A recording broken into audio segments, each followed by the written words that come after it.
Hello friend, welcome to my channel. অনেকদিন ধরে এই ভিডিওটা করে আর হচ্ছিল না, তো ফাইনালি আজকে করলাম। এটা হলো গাছশিলা পার্ট 2। তো সেদিনকে আমি কী করেছি না করেছি সব কিছু ভিডিওটার মধ্যে আছে। আপনাদের যদি আমার ভিডিও ভালো লাগে তো লাইক কমেন্ট শেয়ার করবেন আর আমার পুরো ভিডিওটা প্লিজ দেখবেন।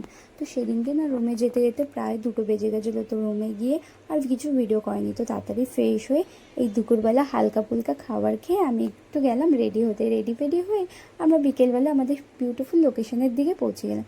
তো অনেকটা যাওয়ার পরে দেখছি কি এখানে না সাঁওতাল ডান্স হচ্ছিলো। তো সামনে থেকে প্রায় খুবই ভালো লাগছিলো। তো আমি একটু ভিডিও করে নিলাম। ভিডিও করার পর যখন আমরা বেরোচ্ছিলাম তখন দেখছি বাঁদিকে আবার মুরগি লড়াই হচ্ছিলো। তো মুরগি লড়াইয়ে না ভালো করে ভিডিও করতে পারিনি, তো হালকা ফুলকা করলাম। তো অনেকটা রাস্তা যাওয়ার পরে এই যে আমরা একটা নদীর দিকে পৌঁছে গেলাম। তো এই নদীটা কী নাম ছিল মনে নেই, কিন্তু নদীটা অনেকটা নিচু ছিল। যখন ওপর দিয়ে নামছিলাম কাফি ভয়ও লাগছিলো, কিন্তু কাফি মজাও হচ্ছিলো। নামার পরে যখন দেখছি এই লোকেশনটা এতটাই সুন্দর, তখন সব ভয় চলে গেছিলো। তারপরে আমি আর ও মিলে একটু রিলস করে নিলাম। দিয়ে আমার তো একটু বদমাশি চলে, তো আমি বললাম আমাকেও একটু রিলস করে দাও। করার পরে এই যে আমরা দুজন রিলস করে আবার ওই জায়গাটাকে বেরিয়ে আবার ওপরের পাহাড়ের দিকে যেতে শুরু করলাম। তো অনেকটা রাস্তা যাওয়ার পরে আমি একটুখানি একাই ভিডিও করছিলাম, ও তো বাইক চালাচ্ছে, তো তাই। তো কিছুক্ষণ যাওয়ার পরে আমি ওকে একটা কোশ্চেন করলাম যে কী গো, এখান থেকে যদি আমরা নিচে পড়ে যাই তো আমাদেরকে আর কেউ খুঁজে পাবে না। ও বলছে হ্যাঁ সে তো ঠিকই। তারপরে অনেকটা রাস্তা আঁকা বাঁকা চলতে চলতে আমরা এই গ্রামটার দিকে পৌঁছে এলাম। তো এই গ্রামটার ভেতরে যাওয়ার পরে দেখছি কি এখানে একটা না মন্দির ছিল, কিন্তু কী মন্দির ছিল সেটা বুঝতে পারিনি। ওখানে ওরা বলছিল যে সাঁওতালের মন্দির। তো সাঁওতালদের কী মন্দির হবে জানি না। তো মন্দিরটার বাদিক দিয়ে আমরা আবার বেরিয়ে গেলাম আমাদের ওই আগের লোকেশনের দিকে। এই জায়গাটা এতটা সুন্দর নেবে, তো আমি একটু ভিডিও করতে শুরু করলাম। ওকে বললাম আমার সাথে ঘুরতে এসে তোমার কীরকম লাগছে। ও বলছে আমার কাফি ভালো লাগছে।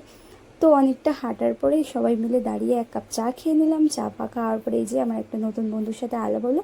ওকে একটু চটকিয়ে আমরা যখন বেরোবো তখন দেখি এই আন্টি আঙ্কেলগুলো ওখানে ঘুরতে এসেছিলো। তো আন্টি আর আঙ্কেলগুলো বলছিলো আন্টির খুব পাহাড় ঘুরতে ভালো লাগে। তো সবাই মিলে আমরাও ওই ওপরের দিকে যাওয়া শুরু করলাম। এই পাথরের রাস্তাগুলো কি সুন্দর আঁকা ফাঁকা, বেশ আমরা মজা লাগছিলো, আমার তো খুব মজা লাগছিলো। আমি উঠে চলছিলাম যেতে যেতে যেই লোকেশনের দিকে ফাইনালি এসে গেছি। এই যে এই ঝর্ণাটা দেখার জন্য আমরা এই পাহাড়ের ওপরটায় এসেছিলাম। তো এই ঝর্ণাটা বেশ খুব সুন্দর লাগছিলো। তো এই ঝর্ণাটার সামনেটায় এত সুন্দর আওয়াজ হচ্ছিলো কী বলবো। তারপরে এই যে আমি একটু রিলস বানিয়ে নিলাম। রিলস বানানোর পর ওর সাথেও বানালাম। তো অনেকক্ষণ আমরা ওখানে ছিলাম। তো সবাই মিলে তারপর বেরিয়ে গেলাম। বেরিয়ে অনেকটা হাঁটার পর সবাই হাঁপিয়ে গেছিলাম বলে একটু বসলাম। বসার পরে এই যে ওই জায়গাটার থেকে যখন বেরোচ্ছি তখন দেখি প্রায় সন্ধে হয়ে গেছে। তো তাড়াতাড়ি করে আমরা আবার রুমের দিকে বেরিয়ে এলাম। তো অনেকটা রাত্রিবেলা যখন যাচ্ছি দেখো পাহাড়টা মনে হচ্ছে অনেকটাই কাছে, কিন্তু পাহাড়টা অনেকটাই দূরে ছিল। তখন রুমের দিকে চলে এলাম। রুমে আসার পরে দেখছি কি যে ওখানে কোনো প্রোগ্রাম হচ্ছিলো। তারপরে আমরা রুমের মধ্যে একটু ভিডিও করে নিলাম। করে সবাই মিলে বেশ মস্তি করছিলাম। মস্তি করার পরে এই যে আমিও একটু আমার মতন করে একটু ভিডিও করলাম। তারপরে ডিনার করে শুতে গেলাম। তো এখনের জন্য টাটা। আমার ভিডিও ভালো লাগলে আমার চ্যানেলটাকে সাবস্ক্রাইব করুন।